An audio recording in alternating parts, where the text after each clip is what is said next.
जब भी कोई आप बैंक अकाउंट खुलवाना चाहते हैं या पीपीएफ में इन्वेस्ट करते हैं या आप डीमैट अकाउंट खुलवाना चाहते हैं या फिर आप म्यूचुअल फंड में इन्वेस्टमेंट करते हैं, कोई भी आप जब सर्विस ये अवेल करते हैं तो सबसे पहले आपसे पूछा जाता है कि आप किस नॉमिनी का नाम देना चाहते हैं।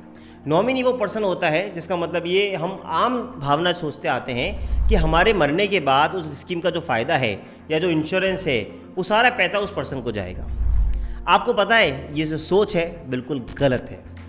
हम 99% लोगों को ये गलतफहमी है कि जो नॉमिनी होता है उसको ही सारा पैसा मिलता है उस पर्सन की डेथ के बाद। तो हमने सोचा क्यों ना आज हम इस पूरे कानून पे एक डिटेल वीडियो बनाएं।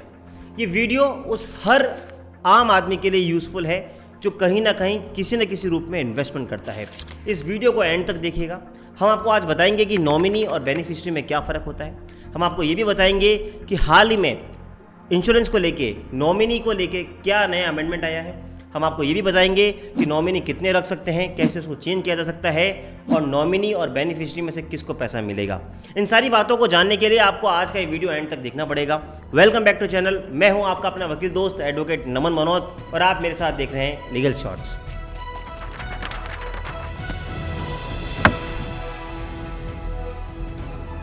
दोस्तों, वीडियो शुरू करने से पहले एक जरूरी अनाउंसमेंट। अगर आपके जीवन में कोई कानूनी समस्या है या आप घर बैठे कोई भी अपनी लीगल ओपिनियन लेना चाहते हैं, नीचे लिंक दे रहा हूं, उस लिंक पर क्लिक कर मुझसे या मेरी टीम से घर बैठे एक कॉल पर अपनी समस्या का समाधान पा सकते हैं। आज हम बात कर रहे हैं नॉमिनी और बेनिफिशियरी की, और आज अगर आपने वीडियो एंड तक देख लिया तो आपको नॉमिनी से रिलेटेड सारे कॉन्सेप्ट क्लियर हो जाएंगे। सबसे पहले हम जानते हैं नॉमिनी वर्सेस बेनिफिशियरी। देखिए, सबसे पहले तो हम इस बात को क्लियर कर दें कि नॉमिनी का मतलब सिर्फ इतना ही होता है कि जिस पर्सन की, जिसने जो इन्वेस्टमेंट किया है, जिसने जो अकाउंट खुलवाया है, उसकी डेथ के बाद जो नॉमिनी होगा he would be in position of only of caretaker, not as a beneficiary.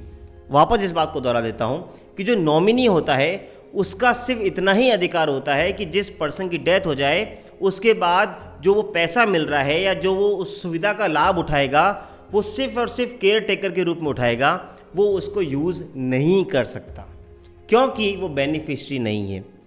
Beneficiary वो पर्सन होता है जो सक्सेशन लॉ के अकॉर्डिंग हकदार होता है उस प्रॉपर्टी का, जो इन्वेस्टमेंट होता है उस सब का यूज़ करने का। सिंपल एग्जांपल से अगर मैं आपको समझाना चाहूँ तो फॉर एग्जांपल मैंने एक म्यूचुअल फंड में इन्वेस्टमेंट किया या कोई मैंने सेविंग अकाउंट खोला या मैंने कोई एफडी करी, वहाँ पे मैं अपने नॉमिनी के रूप में मेरी वाइफ आरती मनोत का नाम डालता हूँ।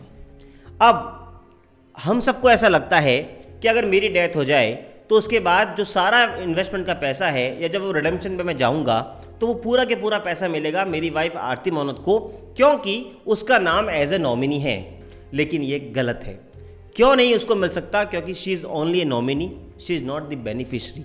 She may be the beneficiary, वो बेनिफिशियरी हो भी सकती है, नहीं भी हो सकती, उससे फ़र्क नहीं पड़ता। लेकिन नॉमिनी का सिर्फ इतना ही ड्यूटी होता है कि उस पैसे को जब बैंक से या म्यूचुअल फंड से पैसा मिले उस पैसे को ले और उसकी देखभाल करे, और उसको तब तक देखभाल करे जब तक उसका रियल उत्तराधिकार नहीं आ जाए। यानी जो मैंने आपको एग्जाम्पल दिया उस एग्जाम्पल के तहत मेरा एक बेटा है, उसका नाम है आगम मनोत। यानी अगर मेरा कोई म्यूचुअल फंड का इन्वेस्टमेंट है, मेरी डेथ हो जाती है और नॉमिनी अगर सिर्फ मेरी वाइफ है, तो सिर्फ और सिर्फ मेरी वाइफ उस म्यूचुअल फंड के इन्वेस्टमेंट को नहीं ले सकती, उस बैंक अकाउंट के जो इन्वेस्टमेंट को जो रिटर्न है उसको नहीं ले सकती। उसमें देखा जाएगा कि बेनिफिशियरी कौन है। अब बेनिफिशियरी कैसे देखा जाता है? तो बेनिफिशियरी के लिए भारत के सक्सेशन लॉ अप्लाइज होते हैं। फॉर एग्जाम्पल मैं जैन कम्युनिटी से आता हूँ और जैन कम्युनिटी इंक्लूड होती है हिंदू लॉ के अंदर, तो यानी हम पे हिंदू सक्सेशन लॉ लगेगा। बुद्धिस्ट, जैन, सिख, ये जो 3 कम्युनिटी है और जितने भी हिंदू हैं उन पे हिंदू सक्सेशन लॉ लगता है। इसी तरह मुस्लिम कम्युनिटी के लिए मुस्लिम का सक्सेशन लॉ है।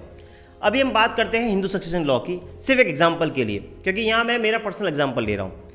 हिंदू सक्सेशन एक्ट सेक्शन 8 के अकॉर्डिंग जो क्लास 1 के लीगल हेयर्स होते हैं उनको प्रॉपर्टी मिलती है किसी भी मेल पर्सन की डेथ के बाद। अब उसमें ये लिखा हुआ है कि मैं मेल पर्सन हूँ, अगर मेरी डेथ हो जाए तो मेरे बाद मेरी वाइफ, मेरे बच्चे को और मेरी मदर को, इन तीनों कैटेगरी को बराबर वो हिस्सा बटेगा और सबको मिलेगा। यानी जो मेरा म्यूचुअल फंड में सपोज 1 लाख का इन्वेस्टमेंट है तो मेरे डेथ के बाद सिर्फ मेरी वाइफ नहीं ले सकती, वो मेरे बच्चे में भी जाएगा, मेरी मदर को भी जाएगा और मेरी वाइफ को भी जाएगा। यानी अगर ये 3 जने हैं तो 33.33% सब में बटेगा, क्योंकि ये सब क्लास 1 की लीगल हेयर्स है। तो यानी जब भी पैसा जिसको मिलना है वो इस बात पर डिपेंड नहीं करता कि नॉमिनी कौन है, वो इस बात पर डिपेंड करता है कि उसके सक्सेसर कौन है। आपने देखा होगा जनरली जब भी कोई प्रॉपर्टी को लेकर डिस्प्यूट होता है या जब भी कोई बैंक में आप जाते हैं या जब LIC का पैसा आप जब लेने जाते हैं तो वो एक अथॉरिटी को एक आपको सिंपल सी बात कहती है कि आप हमें कोर्ट से एक सक्सेशन सर्टिफिकेट लेके आ जाइए। ये सर्टिफिकेट का मतलब ये होता है कि आपको कोर्ट में जाना होता है, आपको अप्लाई करना होता है। 372 सेक्शन में ये पिटिशन लगती है।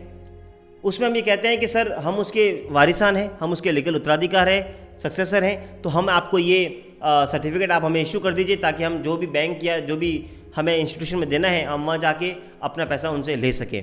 तो ये सक्सेशन सर्टिफिकेट आपको लाना पड़ता है। और ये किसको मिलता है? ये उसके उत्तराधिकार को मिलता है। और उत्तराधिकार कैसे डिसाइड होता है वो हमने डिस्कस कर लिया सक्सेशन लॉ के अकॉर्डिंग।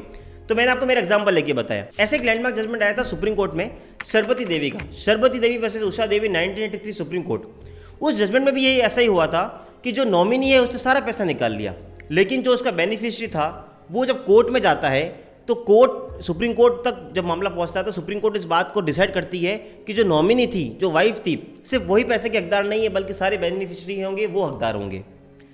इसलिए आज के बाद आप इस बात को क्लियर कर लेना कि जो नॉमिनी है सिर्फ वही पैसे नहीं लेगा बल्कि उन सब का हक है जो उसके बेनिफिशियरी हैं। नॉमिनी का सिर्फ इतना मतलब होता है कि जब किसी पर्सन की डेथ हो जाए तो उसके बाद जो इन्वेस्टमेंट आना है एक बार नॉमिनी को दिया जाएगा। हाँ, ये बात सच है कि एक बार जो भी पैसा आना है वो नॉमिनी को आएगा, लेकिन वो उसको यूज़ नहीं कर सकता, उस पर उसका मालिकाना हक नहीं हो सकता। वो सिर्फ और सिर्फ उसको केयर टेकर होगा और उसके बाद उसको डिस्ट्रीब्यूट करना पड़ेगा उस सक्सेसर के बीच में।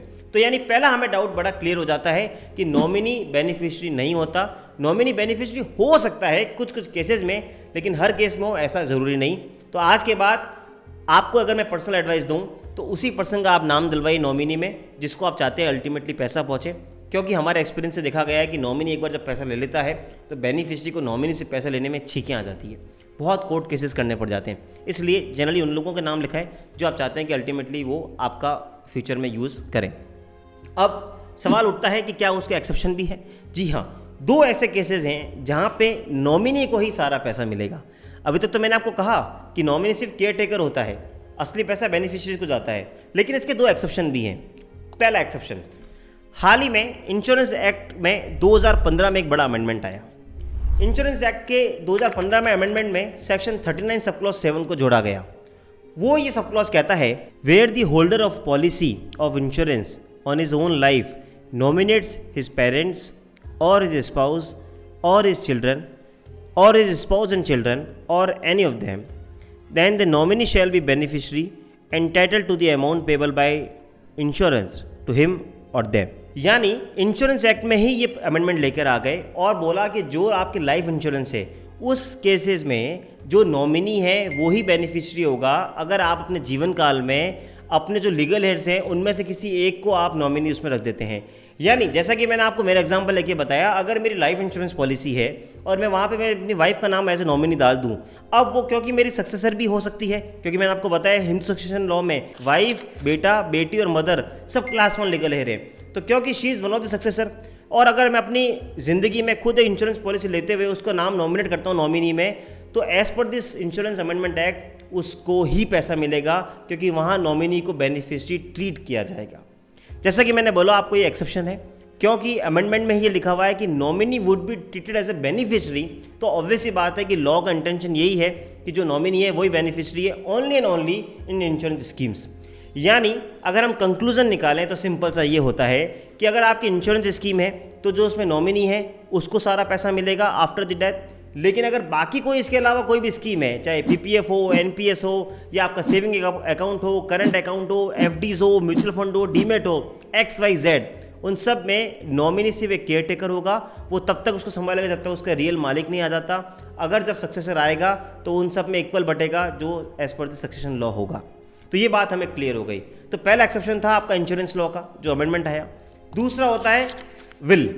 अब सपोज मैंने अपनी विल में ही ये लिख दिया है कि सर मेरे मरने के बाद मेरा जो भी पैसा म्यूचुअल फंड का है या जो डीमेट अकाउंट शेयर का है या XYZ सेविंग अकाउंट का है वो उसी पर्सन को जाएगा जो नॉमिनी है।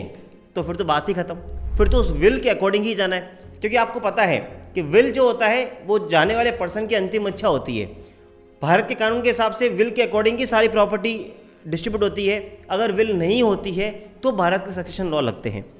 अब अगर मैंने विल में लिख दिया कि मेरी जो नॉमिनी है उसी को बेनिफिशियरी ट्रीट किया जाए, पैसा मिले, तो उस केस के अंदर भी नॉमिनी को ही जाएगा, बेनिफिशियरी को नहीं जाएगा।